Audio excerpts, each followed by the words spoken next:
Thank you, Patricia. Welcome everyone from Hospice Casa Speranței team in Brașov, Romania. Before giving the floor to Irena Lasca, our presenter of today's webinar, I would just like to remind you all which are the partners under the umbrella of NursEduPal IMPACT project. So I would like to say a warm welcome to our colleagues from Ho West University, Heidi and Danny. Yes, and then our partners in DIAC from Finland, DIAC University from Finland.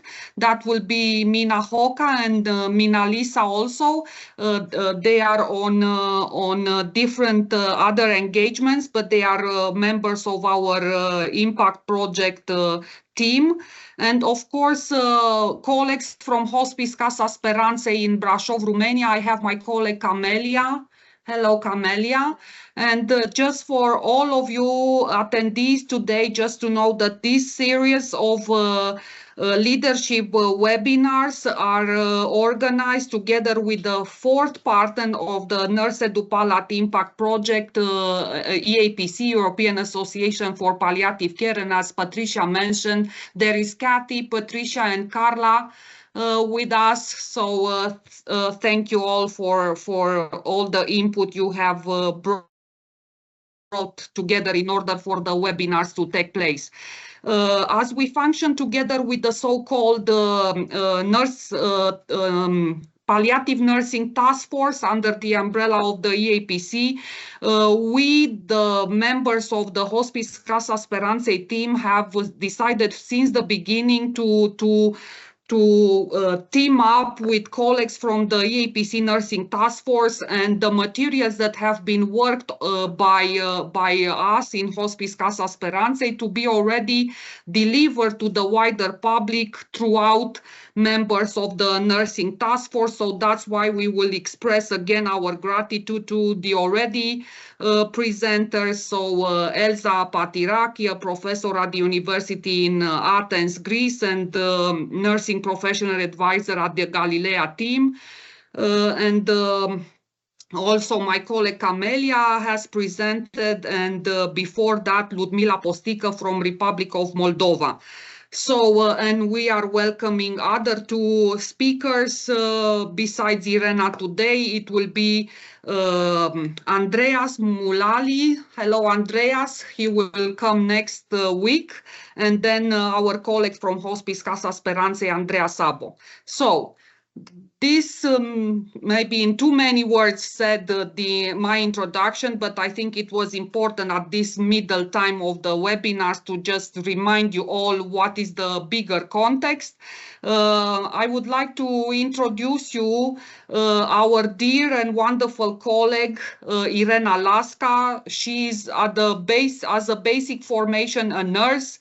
And she developed herself towards the years, and now she is for many years the CEO of the Mary Potter Hospice Palliative Care Specialized Service in Corța, Albania, and she is a nationally wide known trainer and influencer and an advocate for the development of palliative care and palliative nursing in particular in her country and not only in the region. And we are having a strong and long-lasting collaborative relationship. So, dear friend Irena, the floor is yours for the challenging subject of change management.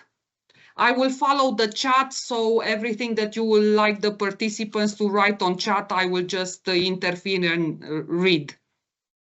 Irena? Yes, Nicoleta. Just a second.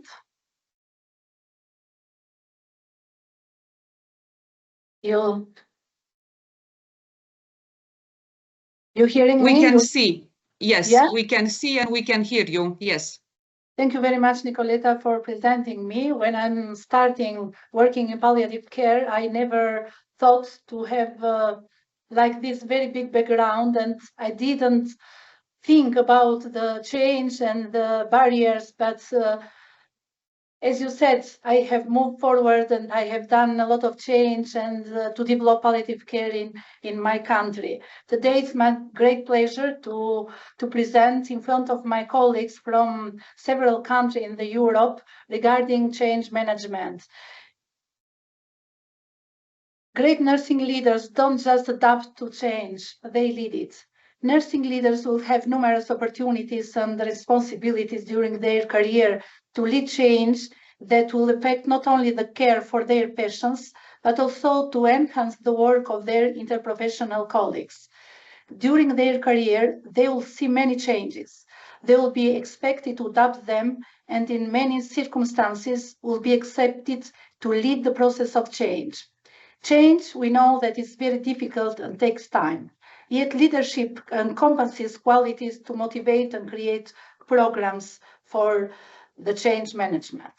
The objectives for today are to define changes, to describe the importance of change and appreciate its nature, describe change theories, explain key factors in the management of change, to discuss the source of resistance to change and the ways this resistance can be overcome, play a leading role in initiating and managing change in your organizational work environments.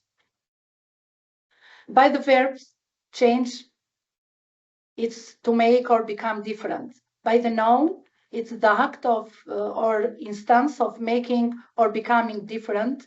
And as a synonyms, there are several other words like alter, exchange, vary, shift, transform, and mutate. Change is inevitable in all aspects of society. Wherever a person changes habits or healthcare system, they change goals. Change can be voluntary or involuntary, and change takes great effort to accomplish and can cause significant angst for those who are in its midst. While change may be difficult, it's necessary to move forward and keep going to achieve what we are looking for. There is an activity for all the participants. We know that in our daily work, there are many things for change, and we are facing with many challenging barriers in making this change. From the opinions below, for the option below, please choose the ones you consider to be challenging barriers to making change, like aging population reflected in nursing profession and retirement of nurses in leadership, decline the emerging nursing leaders, nursing shortage in various parts of the country, workforce shortage for other disciplines like physicians, social workers, pharmacists, lack of resources, hostile or unhealthy workplace, concerns about quality and patient safety, or complex system. You can write down in the chat, please.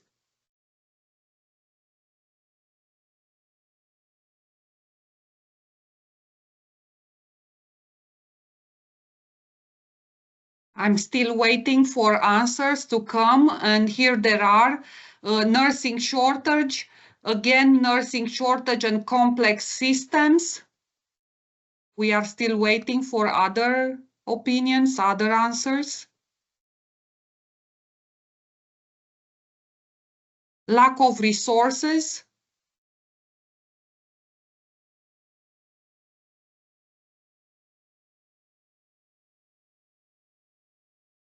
Nursing shortage, lack of resources, and complex system. Filipa told us, Minalisa wrote nursing shortage and aging population. So quite a variety of answers. Nursing shortage, lack of resources. So those two seem to repeat themselves. Again, Maya from Serbia, she says lack of resources and complex systems. Thank you, Nicoleta. Yeah. Thank you all. Yes, there are many other barriers, challenging barriers to making changes in our workplace too. What is the importance of change? We know that change is defined as a process of alteration or transformation or replacement of existing knowledge, skills, attitudes, system, policies, or procedures. Change is a constant in the healthcare environment and is a dynamic process. Leaders should identify early adopters and, of course, laggers. The outcome of change must be consistent with an organization's mission, vision, and values. Although change is a dynamic process that requires alteration in behavior and can cause conflict and resistance, it can also stimulate positive behaviors and attitudes and improve the organizational outcomes and employees' performance. Change can result from identified problems or from the incorporation of new knowledge, technology, management, or leadership. Problems may be identified from many sources, such as quality improvement initiatives, employee performance evaluation, or accreditation survey results. Nurses must deal with the fears and concern triggered by the change. They should recognize the change may not be easy and may be met with enthusiasm by some and resistance by others. Leaders should identify individuals who will be enthusiastic about the change, referred as early adopters, as well as those who will be resistant, referred as laggers. Early adopters should be involved to build the momentum, and the concerned resistors should be considered to identify barriers. We need to collect data to analyze and communicate it with the colleagues so the need for change can be clearly articulated. Nurses should be able to articulate the reasons of the change, the way the change will affect colleagues, the ways that change will benefit the organization, and the desired outcome of change process. There are several change theories that nurses may adopt when implementing change.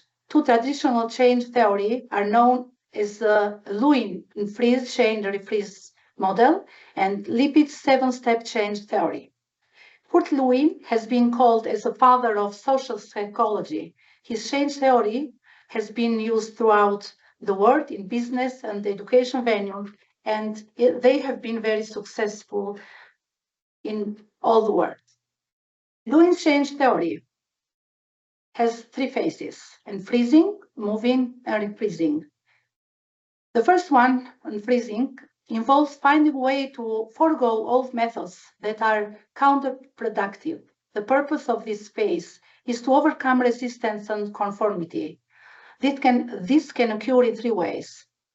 First, increase the forces that directs behavior away from the situation to be changed.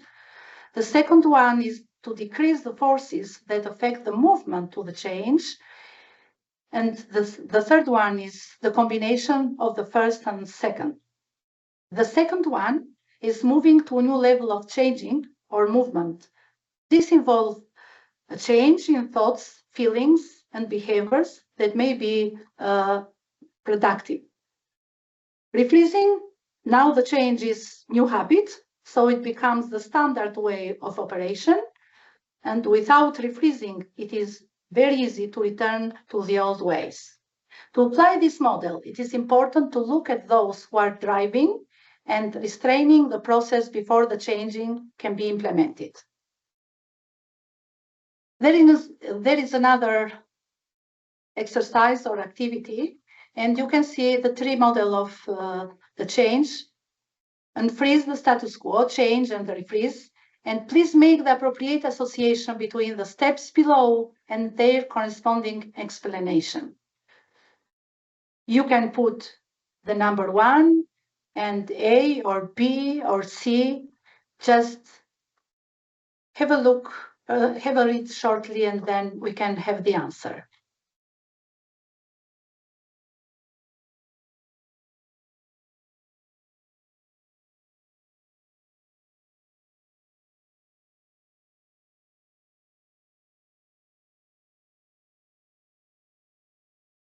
Nicoletta, are you seeing the answer in the chat?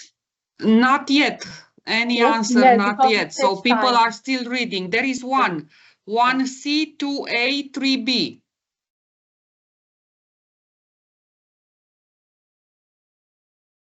This is one option. Danny has put it on chat. We are waiting for other perspectives. Maybe people still need to read the text. And to think too.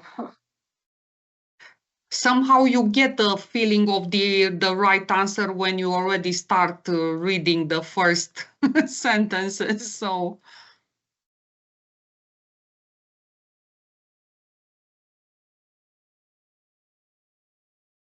So till now we have, oh, okay. Heidi says the first option, which is 1C, 2A, 3B. Okay, let's see. Filipa says the same. No, she says differently. 1A, 2C, 3B. Okay, let's see the correct one.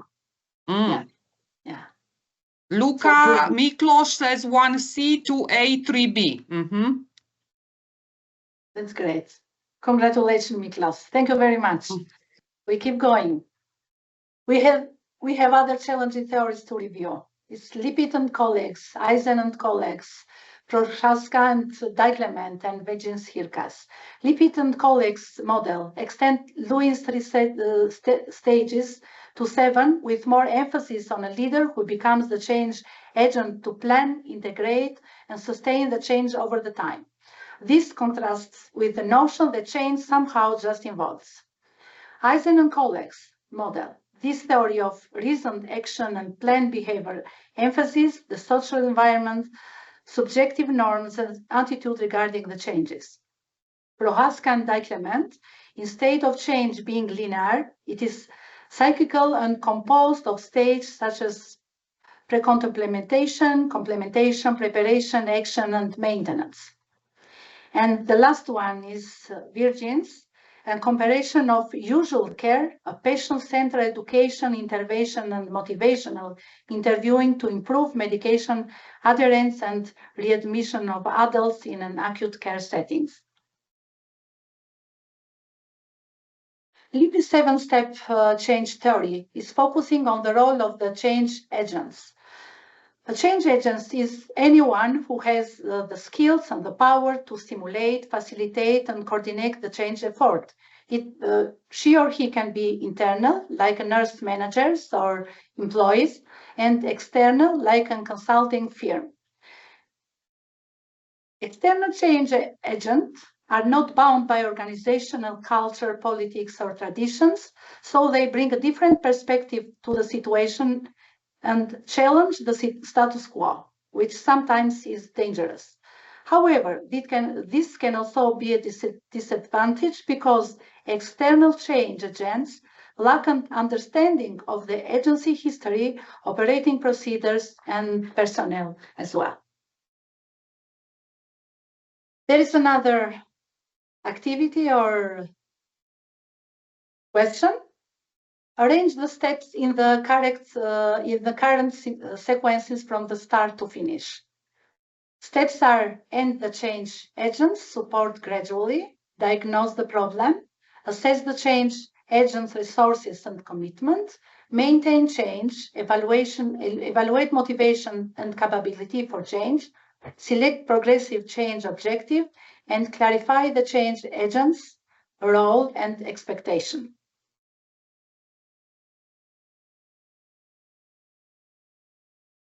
You can just put them. A little bit of time. Yeah. Yes, because we need to move the number. Find out which is the first, which need to be the second, the third, and so on. So Dr. Shani says 1 to 6, but then you need to move around these numbers.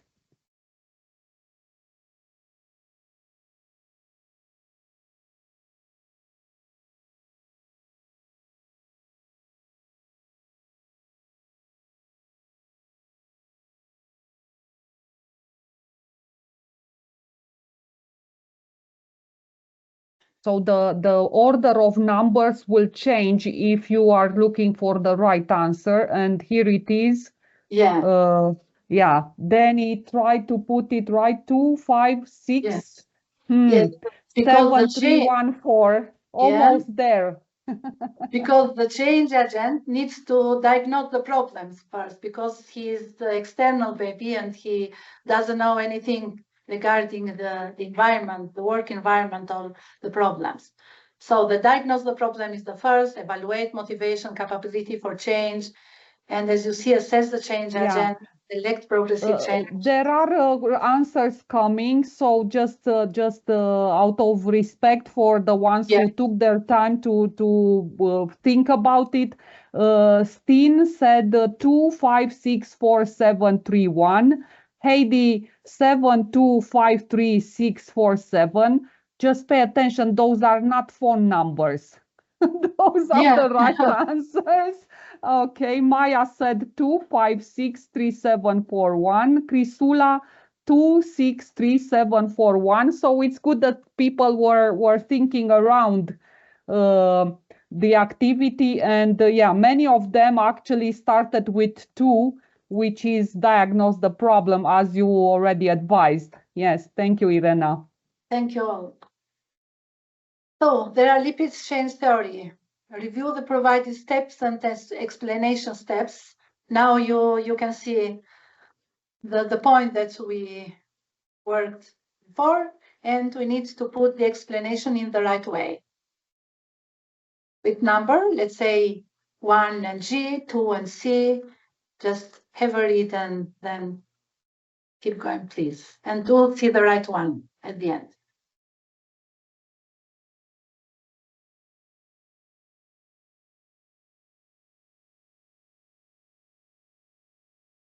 Okay, once more, we need a little bit of time to read carefully.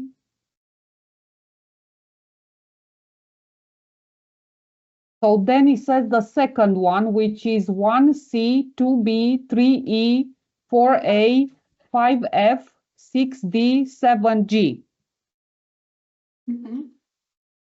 Shall I show the right one? So let's see what others. Heidi says also the second version. Crisula says also the second. Steen says the second.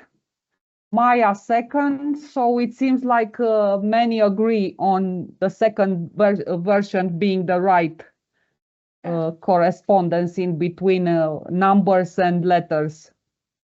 And now you can see the correct. Okay. So actually, it's the first one. Yeah. Yeah. Thank you. Sorry, can I interrupt? Can we go one slide back? Because I don't understand why it has to be the second one. Because diagnose the problem and G is gradually terminate helping the agent. I agree with Dani.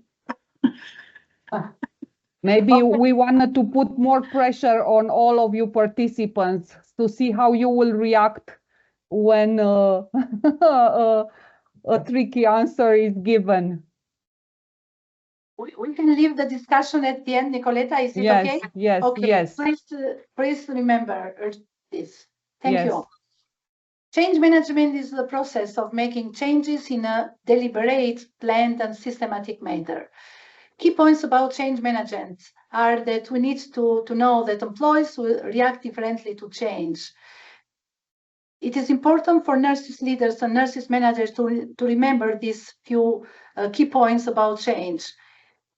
Basic needs will influence the reaction to change, such as the need to be part of the change process, the need to be able to express oneself openly and honestly, and the need to feel that one has some control over the impact of change. Change often results in a feeling of loss due to change in established routines. Employees may react with shock, sometimes anger and resistance, but ideally with eventually accept and adapt change. Change must be managed realistically without false hopes and expectation, yet with enthusiasm for the future.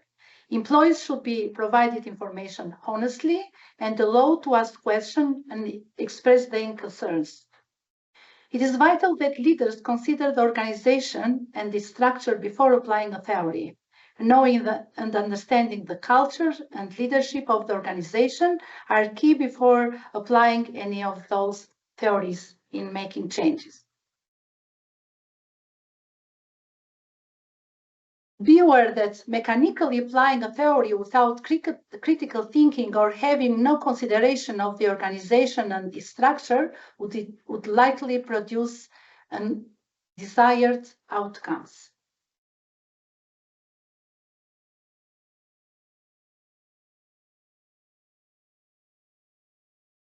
Think of these changes. Seamless oncology care across all clinical settings. We all know that cancer patients are seen in a variety of clinical settings. They need to go to oncology clinic, surgical suite, radiology, acute care facility, primary care physician, home care, nursing home, long-term care, skilled nursing facility, or hospice. Most are diagnosed in oncology clinics, and then they are moving to a variety of treatment centers. They are also seen in acute care facilities. What if all of these facilities, ports where patients come for care, practiced excellent palliative care? What if the goals of patients were clearly articulated and portable to each of the healthcare providers in these various institutions? What if a patient who has lived in a skilled nursing facility for 3 years and has received excellent palliative care from geriatric department, then goes to the hospital because of fall, but the staff are unaware of basic palliative care principles? What about the caregivers who are taking their loved ones to these various healthcare facilities? Think of the time they would save by not having to explain the goals of care. Also, think the attention that caregivers would receive from the palliative care team who understand the importance of this unsung hero in healthcare. A primary change that must take place throughout any country is that every clinic facility must have palliative care as a part of their mission and practice.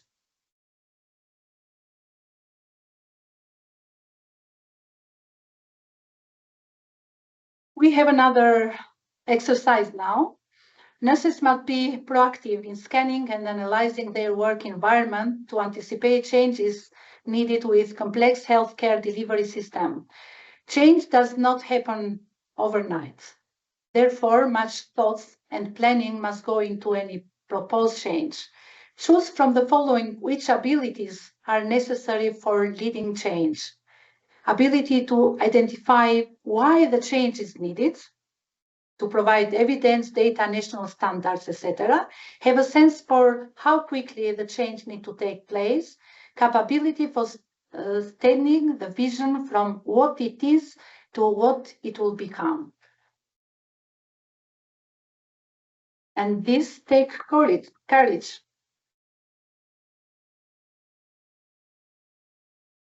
Okay, so we have already some answers. Dr. Shani said vision. Heidi, have a good vision and listen to your team.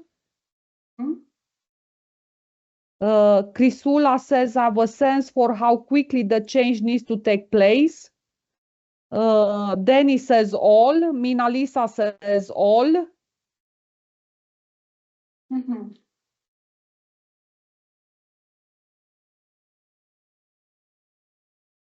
Steen says all.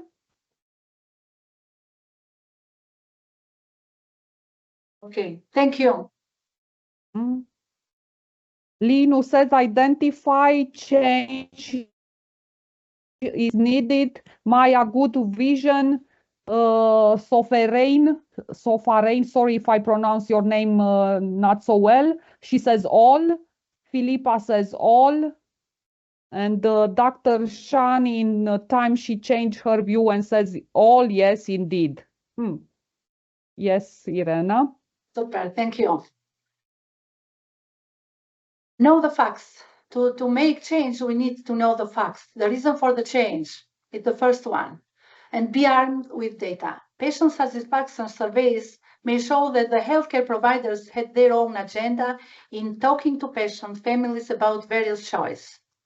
Options were never introduced. The patients report that they feel powerless and do not feel heard by the nursing medical staff. you have been collecting data on the oncology or transplant units in regarding to pain score. For the past 3 months, those scores have averaged 7.5, and you know that this is from 0 to 10.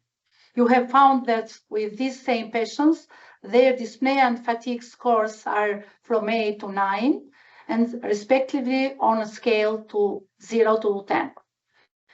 You collected data from the Center of Advanced Palliative Care, from the National Quality Forum, from Hospice and Palliative Care Association, and you show how it decreases days in the hospital, reminding the staff that patients would prefer to die at home rather than in institution.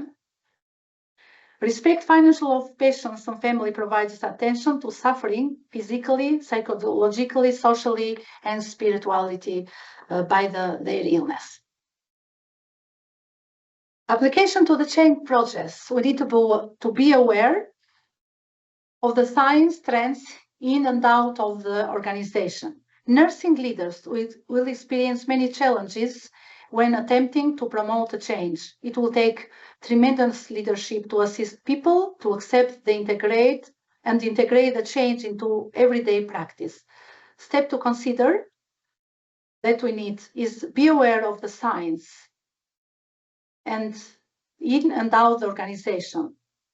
There are 2 hospitals in our city. One has just received a national award for its commitment to providing care for those with serious illness. You work at the other hospital that did not receive the award. Your hospital wants to stay competitive with other local hospitals. Construct a vision that will motivate others and promote unity. Staff must first be educated, as practice will not change if they are not aware of the opportunities that palliative care affords. Appeal to leadership that this is the right ethical things to do. Provide data that show how poorly people die in your hospital, for example, in pain and other symptoms. Also, do you have any data on compassion, like fatigue, burnout among the staff who witness medical fatality on a daily basis?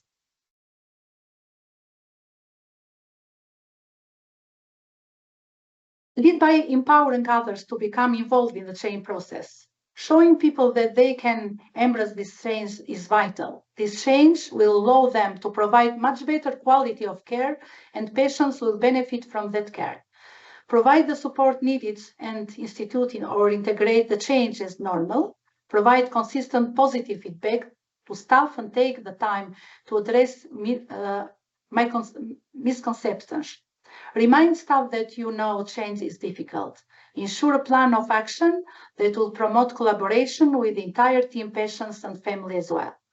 Be sure that this is an interprofessional effort and that all the team members are educated in palliative care. And then evaluate the change and adjust as it is needed. 3 months after initiating the education implementation of palliative consult team, and every 3 months thereafter, gather data to share hospital-wide. Report those areas that have improved and make plans to work on those that are still challenging. Also share lessons learned about. Be patient because change will take time.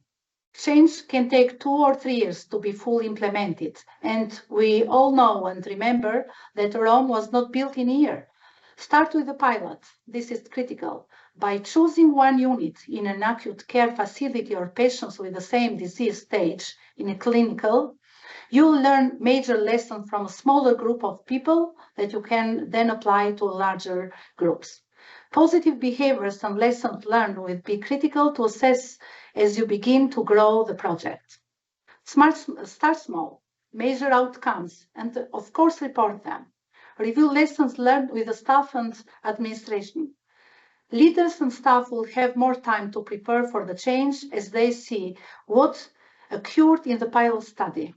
By starting small, there will be fewer monetary resources taken from the institution upon front. Your hospital recognized the need for a palliative care consult service. They have asked you to explore this option in your 350 beds facility. How would you begin? Where would you begin? What data do you need to collect? How should be on your team? Can you take a few minutes to reflect on the question above? What is needed to move change regarding palliative care forward? We already said that. Yeah, but maybe some of the panelists can open the microphone and have their own perspective. Mm-hmm.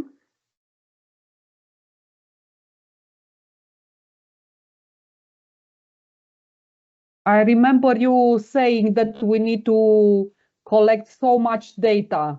So this is for and sure to start something with that the small, yes, and to start with the pilots. Okay, we'll move further.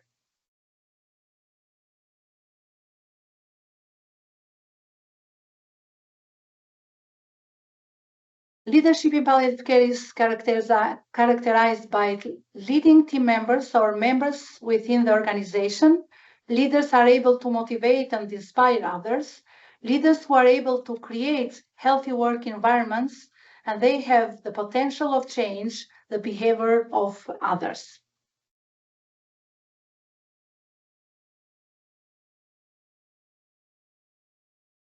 In this exercise or activity, please choose which of the following, in your opinion, are feasible leadership roles of nurses.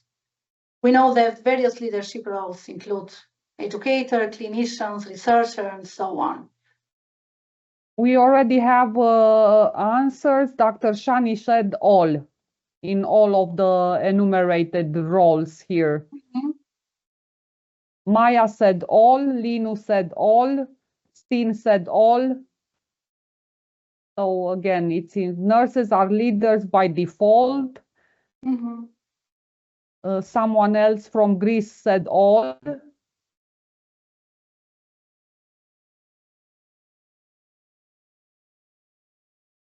So it seems like participants agree that all those nurses can be leadership roles for nurses.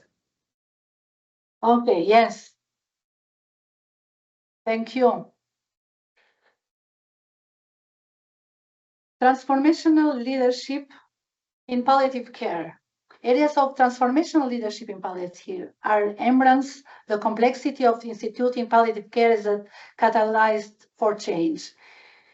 Empowered by palliative care knowledge and the institution's desire to move forward, emotionally and relationally intelligent with maturity in the field of palliative care, works activity to create collaborative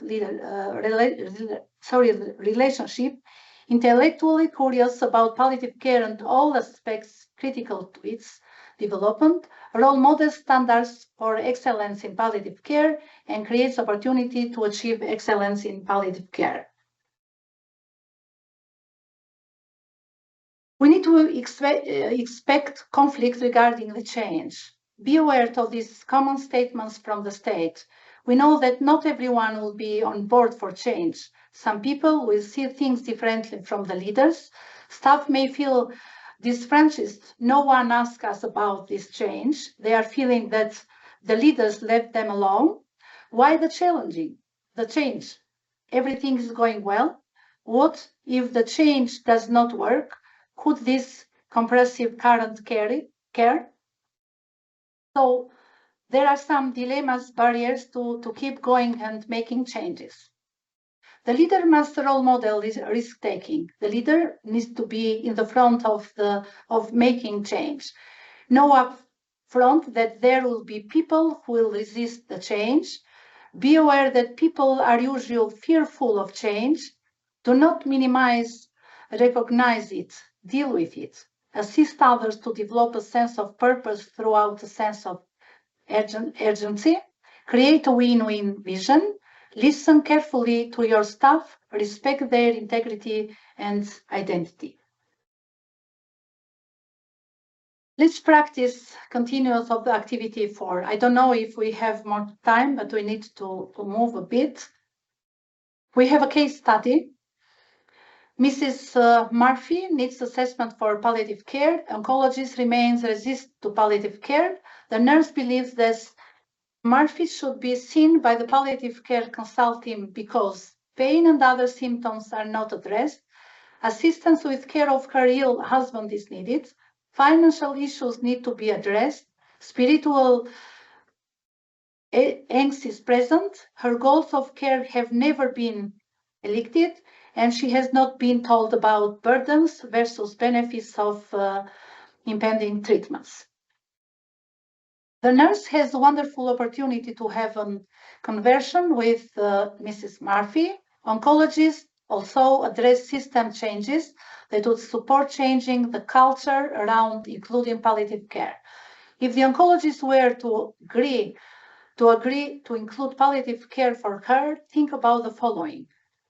Is a palliative care consult or resource available to do so?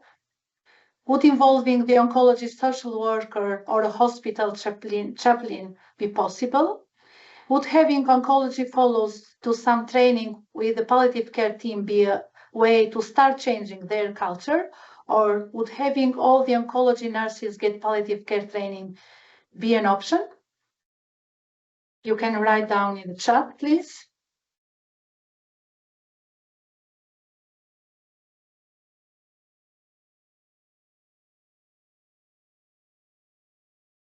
Nicoleta, is there any answer in the chat? No answers yet. I'm looking at the chat, so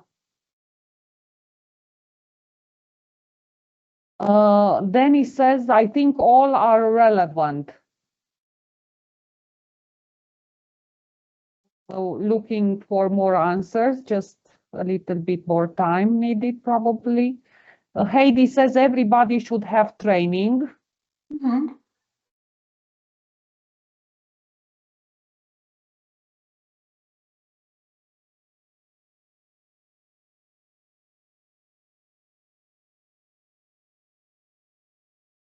Okay, thank you. Yeah. Yeah? No more answers till now, Okay. so yes, you can move on. Mm-hmm. In the case study presented above, identify which leadership skills you'll use to make a change possible for Mrs. Murphy from the option listed below. Excellent communication skills needed. Come with current data. Does the oncologist believe that Mrs. Murphy will live from another 6 or 12 months? Share the specific ways palliative care can assist, and palliative care is not an end-on. It begins with excellent communication as well. And then we need to collect data and to show to the oncologists and other stakeholders that palliative care is needed. And the oncology nurses and physicians are not offering real palliative care. Not only the palliative care is not offering only symptoms control, pain and other symptoms control, but palliative care is much wider, bigger. Is a holistic care. So we need to put all these points.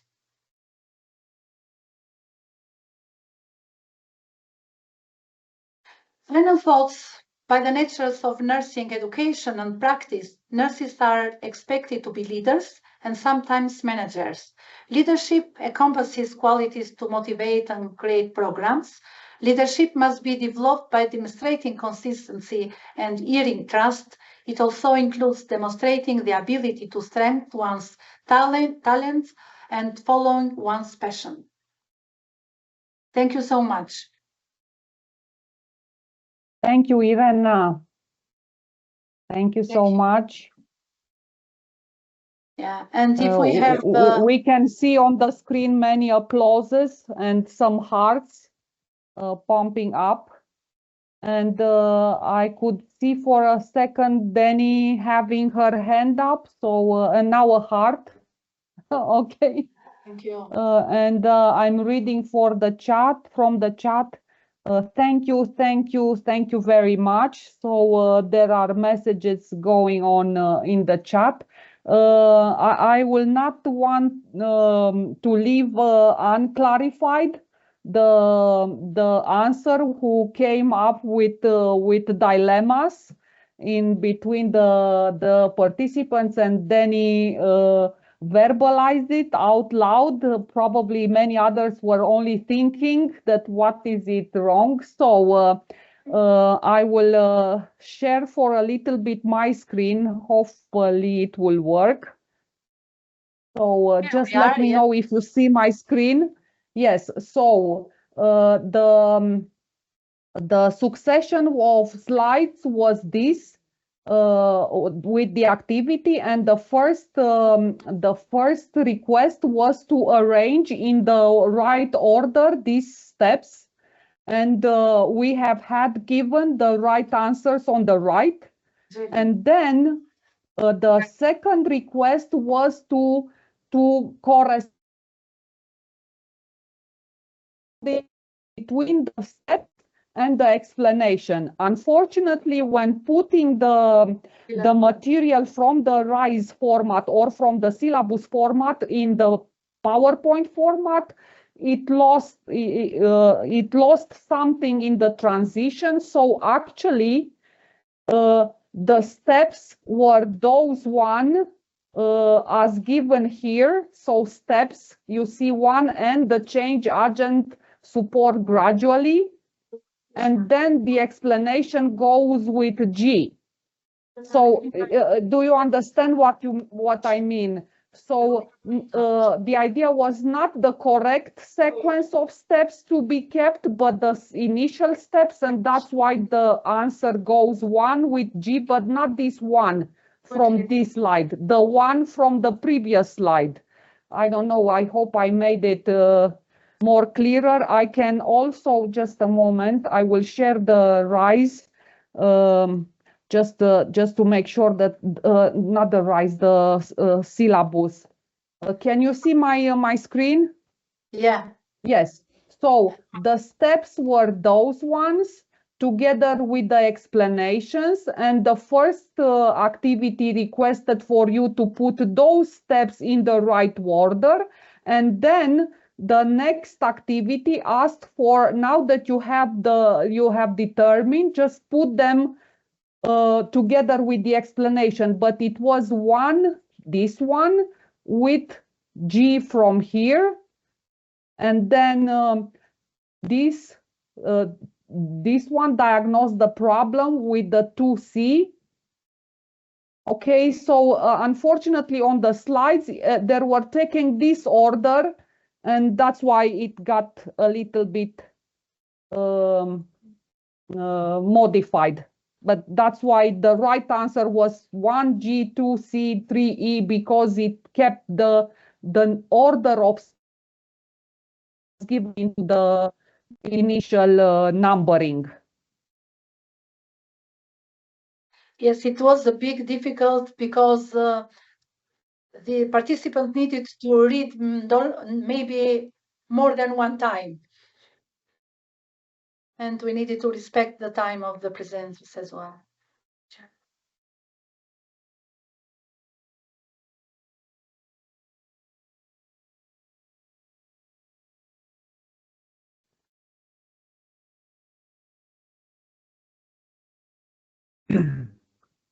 Heidi says clear. Danny says, now I agree. Shani says, yes, indeed, challenging to keep pace. Yeah. Probably we were a little bit challenging during all the webinars that we have invited lecturers to take on board also the activities we are proposing in the materials we have created, and maybe in the online webinars participants are not so used with having so much interaction, and maybe we have challenged some of the participants with so many interactions, although we were using only the chat, but it kind of worked, and hopefully the audience has kept live and not just doing other things while listening to the webinar. So Danny, if you would like to say out loud your perspective, just save time for writing in chat. Yes, Danny. Yes, I think everybody has been doing a great job for now. I think the interactivity is really working well. It's true that sometimes we need to kind of read a lot of stuff and then think and then type. And so I understand that it's not always easy, that you just have to be waiting as a presenter for things to come up in the chat. But I think it's going really well. And it's nice. I'm very happy with how it goes. Thank you, Danny. So once again, Irena, enjoy this moment, as there are many other thank you and congratulations messages on the chat. So yeah, Heidi, you're having your hand up.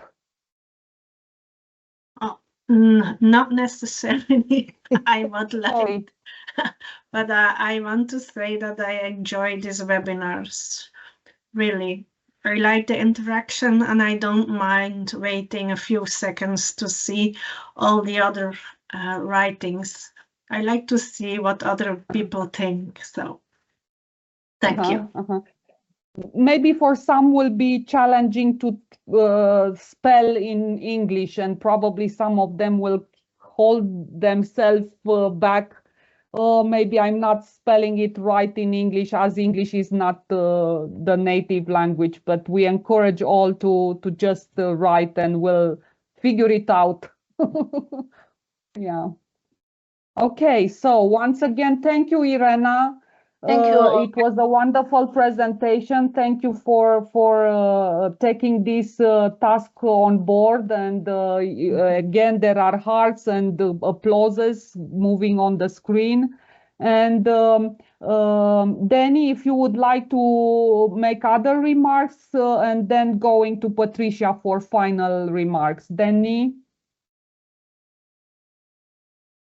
Just to open the microphone. I don't really have too many remarks, but I am currently working on a project about change and improving palliative care attitudes in different settings. So what I've definitely learned is start small. This is also what we are proposing in the project, that we don't want to change the entire sector at the same time, but maybe one organization or even one ward at a time. So I definitely feel supported, but what I learned today, and that we are going in the right direction with this project. And also, yeah, to take the lessons learned from the pilots to the other organizations that are similar, and, you know, improve the way you're going, so that in the end, palliative care will be better presented in all clinical settings.